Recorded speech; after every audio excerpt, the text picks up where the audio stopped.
दोस्तों, यदि आप इस चैनल से नए जुड़े हैं तो चैनल को सब्सक्राइब करके बेल आइकॉन प्रेस कर देना ताकि आने वाली हर कहानी की नोटिफिकेशन आप तक पहुंच सके।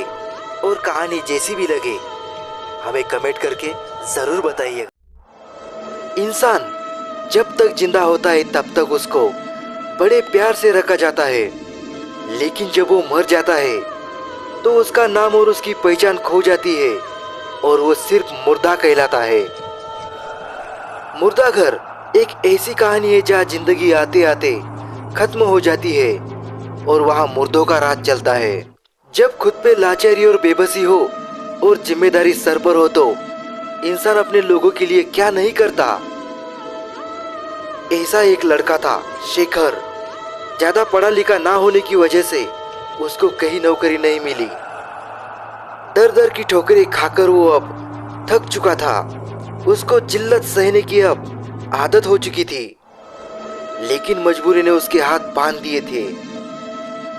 एक दिन वो काम की तलाश में निकल पड़ा।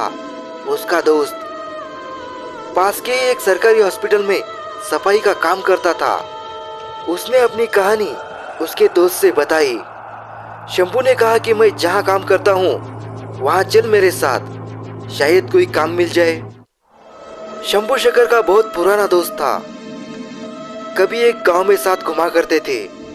शहर आने के बाद वो दोनों कभी मिले नहीं थे। फिर भी शंभू ने शेखर की मदद की। शेखर को सफाई का काम मिल गया। शेखर को काम की तलाश थी, वो अब पूरी हो गई और काम घर के पास में ही था तो अब उसको ज्यादा तकलीफ नहीं थी। वो रोज सुबह सफाई के लिए दवाखाने आता और शाम को चला जाता। ऐसे ही उसका काम चालू हुआ।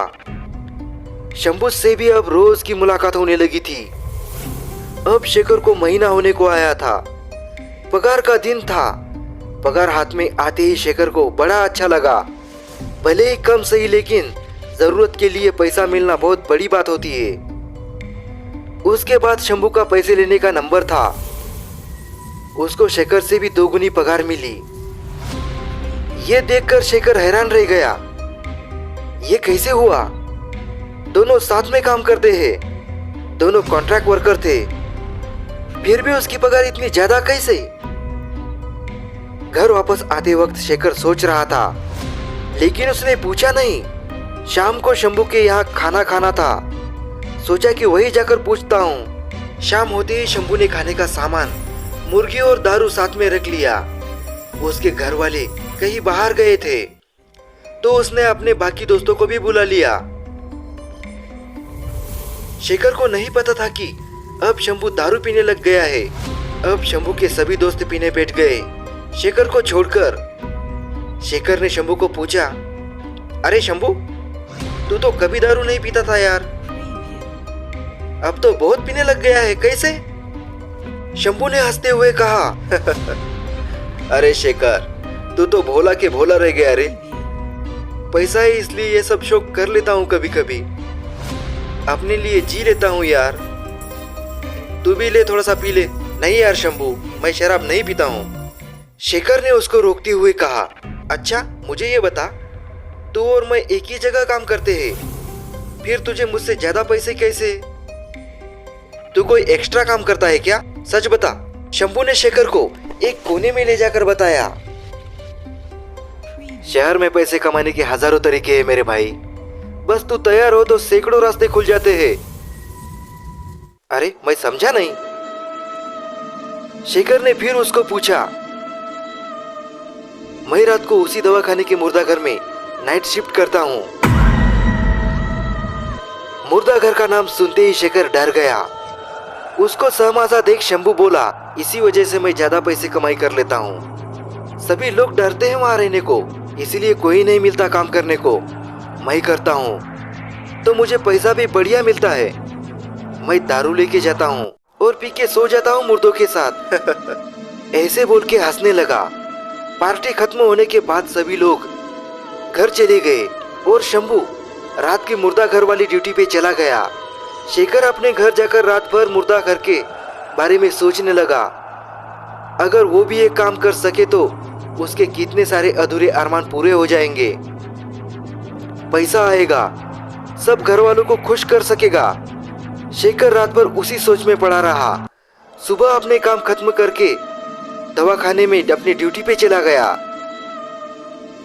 शंभू भी उसको रास्ते में मिल गया। दिन भर काम करके शाम को जाते वक्त शेखर ने मुर्दा घर वाली एक्स्ट्रा ड्यूटी के बारे में पूछा। शंभू, तुझसे तो मेरी हालत छुपी नहीं है, पैसे की जरूरत मुझे भी है, क्या मैं भी मुर्दा घर? इतना बोलते ही शंभू हंस पड़ा। अरे शेखर मेरे भाई, तू मुर्दों के बीच में कैसे रहेगा? तू तो दारू भी नहीं पीता मेरे यार।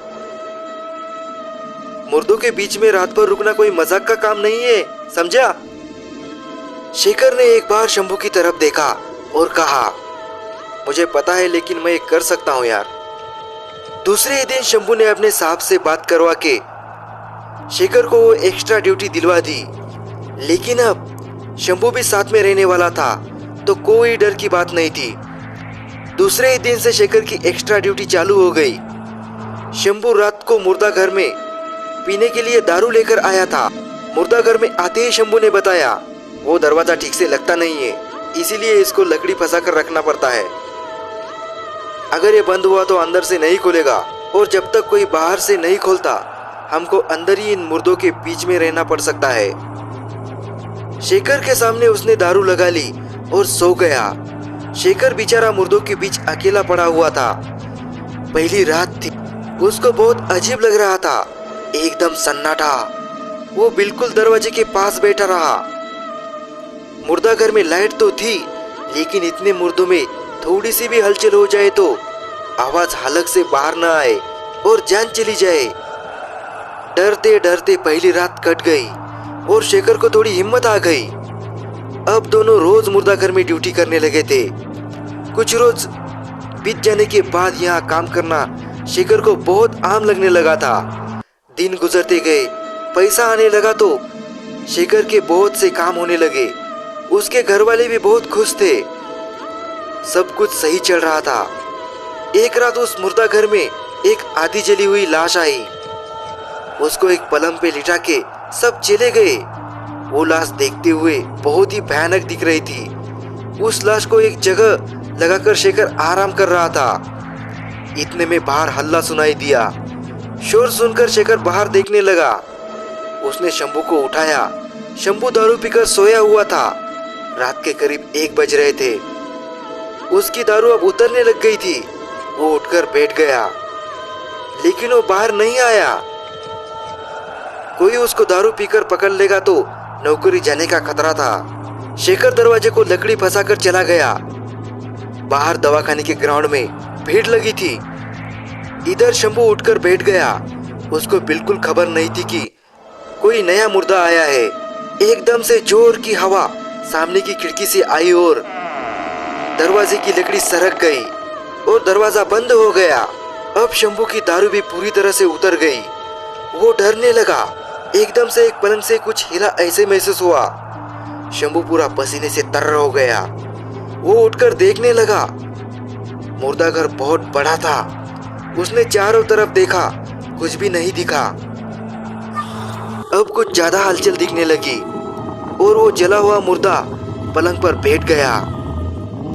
इतनी भयानक आवाज सुनकर इंसान की रूह तक कांप जाए। उसके शरीर से खून निकल रहा था और फर्श पर खून गिरने लगा था। बहुत जलने की वजह से चमड़ी लटक रही थी। उसकी एक आंख भी फूट चुकी थी। वो इतना जल चुका था कि कई जगह हड्डी तक दिख रही थी। ऐसा डरावना रूप देखकर शंभू के होश ही उड़ गए। वो सब कुछ दिल दहला देने वाला था। शंभू चिल्लाने लगा, जोरों से दरवाजा ठोकने लगा, लेकिन उसकी आवाज सुनने वाला कोई नहीं था। वो मुर्दा उठा और चलकर शंभू तक आते ही उसको सीने में बहुत तेज दर्द होने लगा। सांस फूलने लगी और डर के कारण जगह पर ही उसकी मौत हो गई। उधर शेखर इस बात से बेखबर। वहां एक आदमी आया था, उसको सुन रहा था। वो पागल जैसा था। वो कह रहा था, साहब, अभी जो लाश आई है वो लाश नहीं, वो एक जीता जागता शैतान है। वो जिंदा लाश है साहब, उसमें शैतान समा गया है। वो जहाँ जाती है वहाँ मौत होती है साहब। वो विनती कर रहा था, लेकिन पागल दिखने के कारण उस पे किसी ने ज्यादा ध्यान नहीं दिया और उसको भगा दिया। शेखर को एकदम से याद आया कि शंभू अंदर है। वो जल्दी से मुर्दाघर पहुंचा। दरवाजा बंद था। उसने झट से खोला और सामने देखा कि शंभू नीचे गिरा हुआ है। वो लाश अपने पलंग पर थी। उसने शंभू को उठाना चाहा, लेकिन वो उठा नहीं सका। शेखर ने डॉक्टर को बुलाया। उसको देखने के बाद डॉक्टर ने कहा, शायद इसको दिल का दौरा पड़ा था, ये मर चुका है। शेखर एकदम सुन्न रह गया। उसका दिल भी जोरों से धड़क रहा था। वो जो बाहर पागल आदमी चिल्ला रहा था, शायद उसकी बात सही थी। बाद में उसका पोस्टमार्टम किया गया।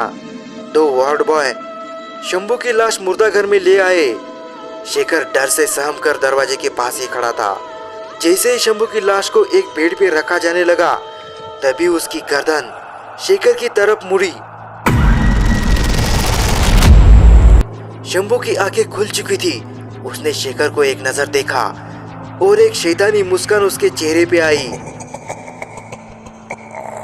हमारी और भी डरावनी कहानियां सुनने के लिए स्क्रीन पे जो वीडियो दिख रहा है उसे क्लिक कीजिए।